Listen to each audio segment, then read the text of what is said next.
down to learning. You meet people and someone says, look, we can give you the money to do that refurb. Right.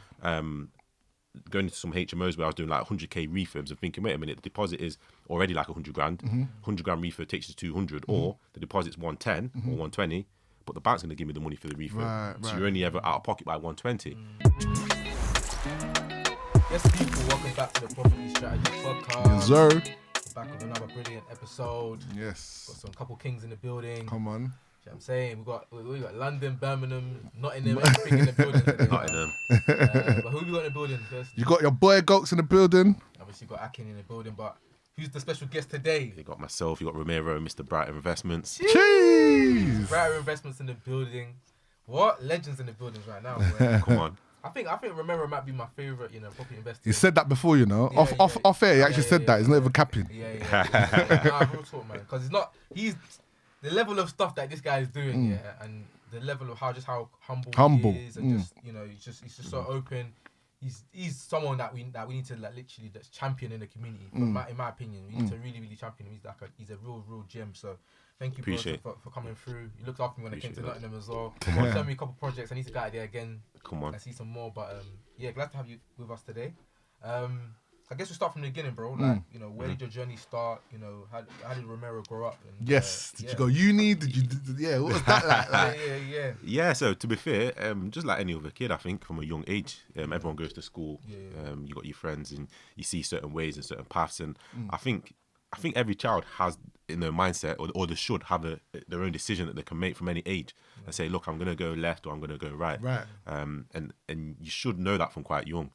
And I think role models nowadays are more easier to find in terms of the social media around there. So you can see Instagram, Facebook, you can see a lot of people that you can aspire to. I think when I was younger, and I'm a 90s baby, and like the 80s guys as well, it was kind of hard to, I guess, reach out to people or see people. You hear word of mouth, but to reach them or be as close as a DM away was difficult. So you always see people think, oh, I can't reach out to him, I can't reach out to them. And even me in my age now, I sometimes have someone DM me and they say, yo, brother, why you not reached out? And in my mindset, I'm still from my kind of 90s era of you can't reach out to someone.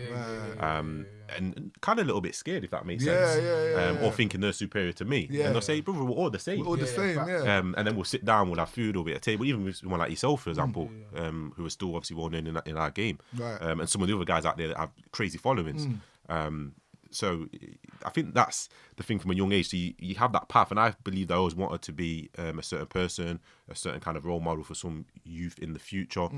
So I set myself out of, I guess, not going down a certain way that maybe some of your friends went down, and saying to myself, hang on a minute, do I go to university? And the answer to that was yes, at a certain stage when I'm ready. So maybe not at the normal age of 18, maybe 3 or 4 years down the line. I think I went when I was 20 years old. So a little bit later on. Why? Because in my mindset, I said, look, if I can put a little bit of savings away for something, not saying it's property, for something, I can use that later on in life. So when I'm then 22 and finish university, I can then maybe use that to buy a house or invest in a car or whatever that may be. I used to run some events in London a few years back, and I spoke and said, when I had the money for a Mercedes C-Class, top of my head, I think 2009 plate. So if anyone remembers that shape, I had a spreadsheet with the shape of that car. I had £13,000-14,000 and I was thinking, look, do I now take that and buy this car? The answer then was, hang on a minute, I used to go to a certain property meeting, a few meetings, just to get a bit of knowledge. I also used to watch Homes Under the Hammer. I also used to read a few books, just to name one. I think Property Magic from Simon Zucchi was one of them. That was a key one, and I think the Robert Kiyosaki one as well. I said to myself, hang on a minute, so I'm about to go and take all of this savings that I've worked so hard for, and 14 bags back then, I mean, equivalent to nowadays, we're probably talking about 30k. I think 35k nowadays, easily. So 13 grand back then, to go and spend it, something happened in my head and I thought, wait a minute, this is a bit crazy. So what I then did, I said, look, hang on a minute, let's go straight in deep, buy to let, kind of ready-made, was my first deal. So little refurb, look, 3 or 4 grand. But what I did is I put a tenant in there first, did that 3 or 4 grand refurb a year down the line. Just getting money in. So just to get some money in straight away. So I kind of committed to I'm going to say kind of a ready-made buy-to-let model, which is something that I'll never preach today. And it's also something that you don't really, I mean, I've never done it since then, because you wouldn't do it. Why would you lock the money in? Add value, But I think buy-to-lets, they help with just getting familiar with the process, the buying process, and actually just, you know, getting a tenant in there and getting some money, and it's like, okay, this at least in principle works. Then you start to get more a bit risk averse as you go along. Creative. When you was in school, what kind of guy were you?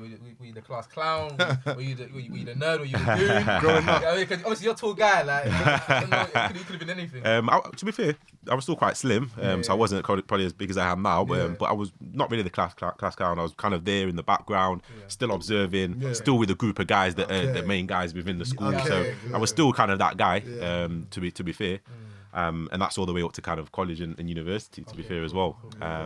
So yeah. Okay, cool. And when did the entrepreneurial spirit, I guess, kick in? Was it? I think from young. Was it always there then? From young. Why? I want to know why.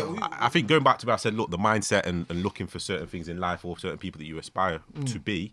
I think from young, I'm not saying money related, but you always think, look, I want to be that guy. That was something in my mindset. I want to be that guy or the person that's the go-to person for this or for that. Not knowing what this or that was. So whether it was to do with selling cars, whether it was to do with selling watches, whether it's to do with selling houses, playing football, whatever it was, I wanted to be that guy. So in the school football team, I want to be the striker, number 9. I want to be the one bagging 10 goals.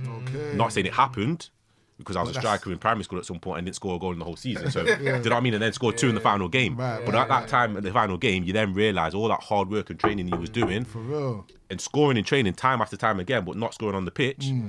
But then you score 2 goals in the last game, you realise that you got to put the work in. So those little messages there later on in life when we get to somewhere now and we say, look, we want to go and build 100 houses on a brand new build estate. That doesn't come just like tomorrow I go and buy a piece of land and take the risk. You got to know the process. Okay, so the important thing is that process and aspiring to be someone great. So from young, I wanted to be, I guess, that guy in a certain field. And that's where the entrepreneurial point comes in.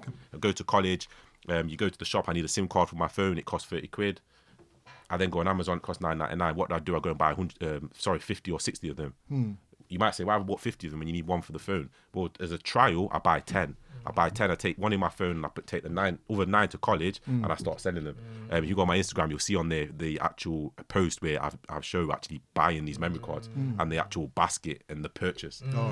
So you'll see on there 15 of certain memory cards, 15 of a 256 megabyte, 15 of a 1 gig megabyte. So this is going back to 2001, I think, 2002. Sorry, not 2002, sorry, I lie. I would have been 15, so 2005, 2006, somewhere around there.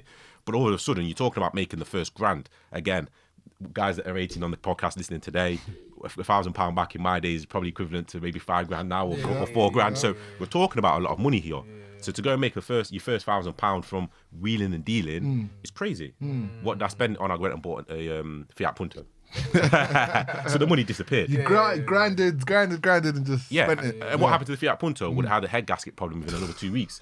So again, these are all lessons that you learn. You take valuable teachers away and you think, you know what, I'll do this different next time. And I think life's forever learning, as you guys know now, doing property, you're always learning. I'm always learning all the time. When you came into the game as well, did you see many people? Because I think the biggest thing for us when we came into the game was like, okay, we're doing this, cool, we're doing all right. You know, we want to try and find other people, you know, that look like us that we can connect with as well. How was it when you first came to property? Was anybody you could lean on to? Anybody you could No, not really, to be honest. I think the main thing for me, I saw one of my uncles doing property. And I think they were doing it in the era where you had the 100% mortgages. Not that I knew that at the time because I was young, being 16. So I saw him and I saw those with the hammer. They're the two things that I saw. That's it. There's no Instagram to see this person and that person. There's no YouTube as much in that day either. So I saw that and aspired to kind of be like my uncle in a way. He wasn't doing refurbishments, he was doing ready-made. So I saw him in the hammer, saw his model, did a bit of research and thought his model's great for guys with cash now because the 100% mortgage is eliminated. But the refinance model, learning and reading about it, seems the way to go. I went to a property meeting, as I was saying, and did see a young guy there speaking. And he was great in terms of he was 4 or 5 years older than me.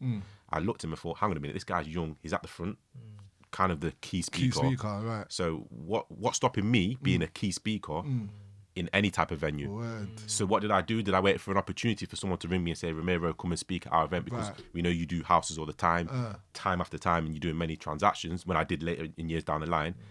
No, I don't wait for that opportunity. I go and set my own event up. Okay, so I did about 7 or 8 events in Crown Plaza, which is in Blackfriars, London. And these events were all right, to be honest. They were great enticement events for beginners. I had about, I think the biggest one I did was about 47 people in the room. Okay. But for me to go and put that on, talking about a kid now from Nottingham that's going to go to London. Run an event, that's brave. Fund it himself. For real. And I guess it paid off in terms of, it's not about what came from that, but the thing of bringing 47 or 48 people out of the scene to come and listen to what you're saying about property is priceless.